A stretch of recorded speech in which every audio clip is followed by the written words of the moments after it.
All right, so let's dive into this story about John the Baptist.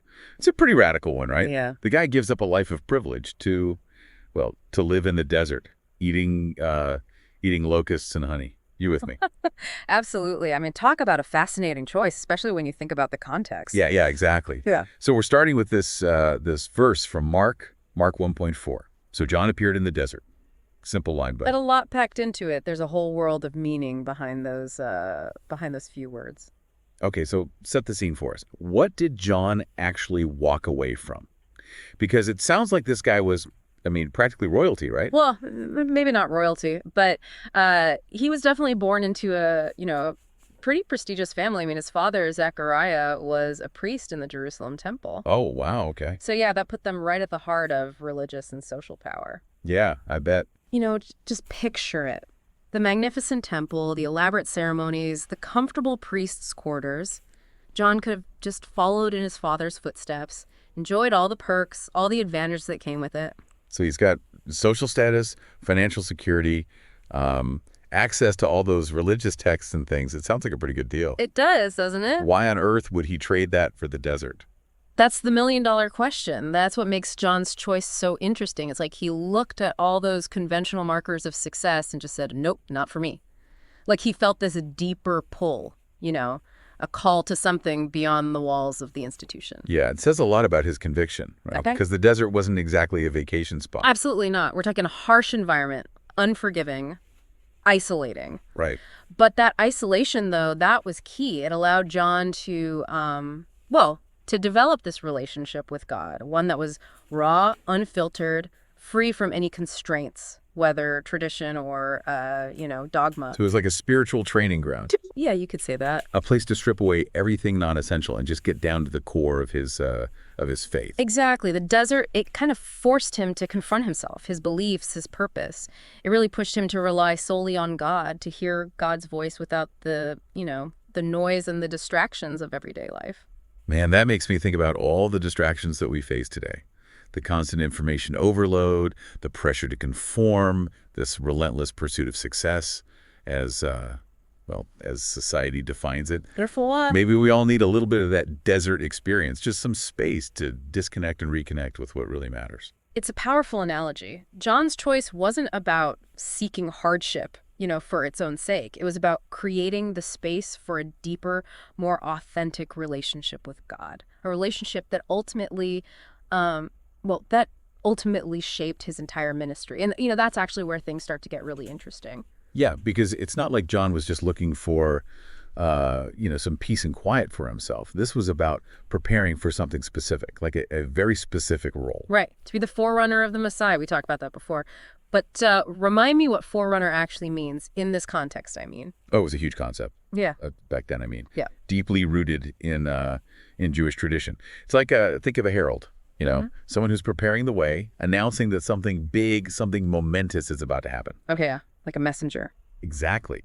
And the prophets, they'd spoken about this forerunner, this guy who would pave the way for the Messiah. And, well, John was stepping into those shoes. So it's more than just being a prophet out there preaching in the wilderness. It's like he's carrying this weight of expectation, the hope of generations. Absolutely. And just imagine the contrast. On one hand, you've got the grandeur of the temple in Jerusalem, with those elaborate ceremonies, the hierarchy, the seat of all religious authority. Right, right. And then you have John, this lone figure out in the desert, dressed in camel's hair, eating locusts and wild honey. It's like he's intentionally rejecting all those trappings of religious power, Yeah. the prestige. Yeah, like he's saying, my authority, it doesn't come from some fancy title or position. This is something deeper, more raw, more authentic. And that's what made his message so powerful. Yeah. I mean, it wasn't being filtered through tradition or dogma or any of that. It was this direct, unvarnished call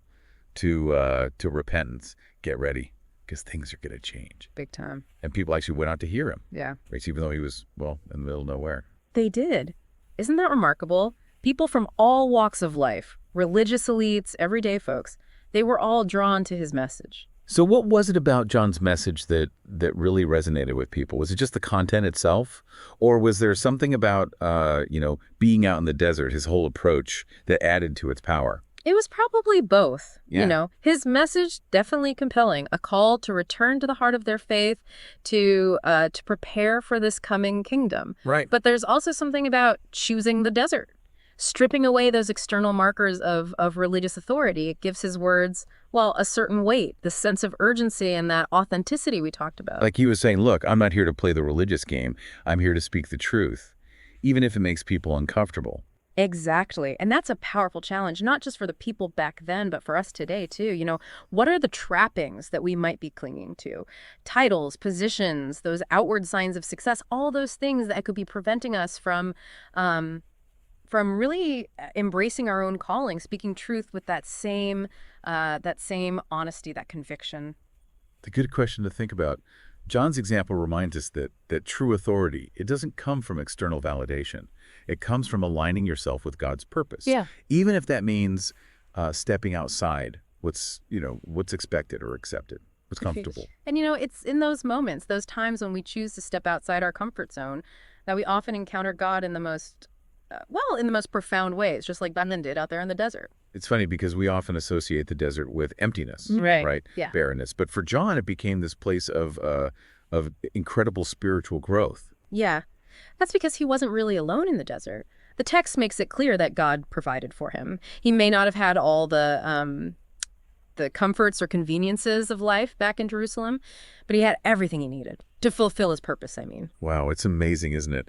How this one little line, "So John appeared in the desert," Yeah. opens up so much. I mean, we've gone from this, this picture of privilege and comfort to this stark landscape, but it's there in that seeming emptiness that John finds his strength. It really challenges our assumptions, doesn't it? We tend to think of abundance and resources and being in the center of things as necessary for success. Right, right. But John's story, it flips all that on its head.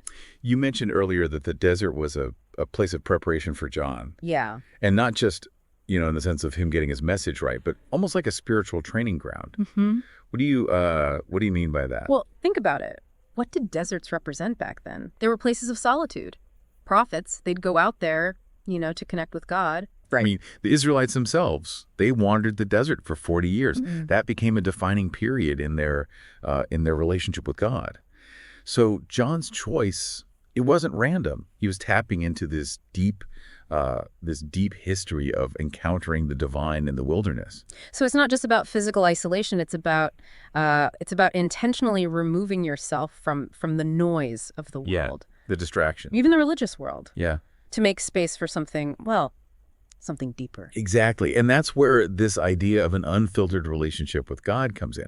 It wasn't about rejecting tradition completely, but about getting to the core, the essence of faith, without all those layers of interpretation and human structures that can sometimes cloud our view. And that's really where John's power came from, right? Right. Not from his position or title, but from that direct connection, Yeah. which then infused his message. Absolutely. It's that authenticity that drew people to him. They could sense that this wasn't just someone, repeating what he'd been taught. This was someone who had really wrestled with his faith out there in solitude and emerged with something powerful to say. Okay, but let's be real. It's 2024. Most of us aren't going to be running off to the desert anytime soon. Right. So what is this desert experience? What does it actually look like for the average person? Well, that's where the metaphor becomes really powerful. It's not about the literal location, but a mindset. Think about it this way. What are the things in your life that are the equivalent of that Jerusalem temple? The places where you feel the pressure to conform, the voices that kind of drown out your own inner knowing. The desert is about intentionally creating space away from those influences, however that looks for you. So it could be, I don't know, turning off your phone for a few hours each day, or being more mindful about who you spend time with. Exactly. Or what media you consume. Yeah. It's about recognizing what clutters your mental and spiritual landscape and making conscious choices to clear it out. Yeah. Just like John didn't need the temple's approval to validate his calling, you don't need that constant validation from the outside world to hear your own inner truth. And it's in that space, that internal desert, that you can really cultivate that same unfiltered connection that John had. Right. It's about finding those practices, whether it's prayer or meditation, spending time in nature, whatever helps you tune out the noise and tune into that deeper sense of purpose. So to wrap things up for our listeners, Hmm. we've been on quite a journey with John the Baptist. It's a story that really challenges us to rethink not just success, but the very way we approach our relationship with faith and purpose. Yeah. It's a reminder that sometimes stepping away from the center of things, embracing a little bit of that desert experience, can be the most powerful way to find our true voice and make our most meaningful contribution to the world, just like John.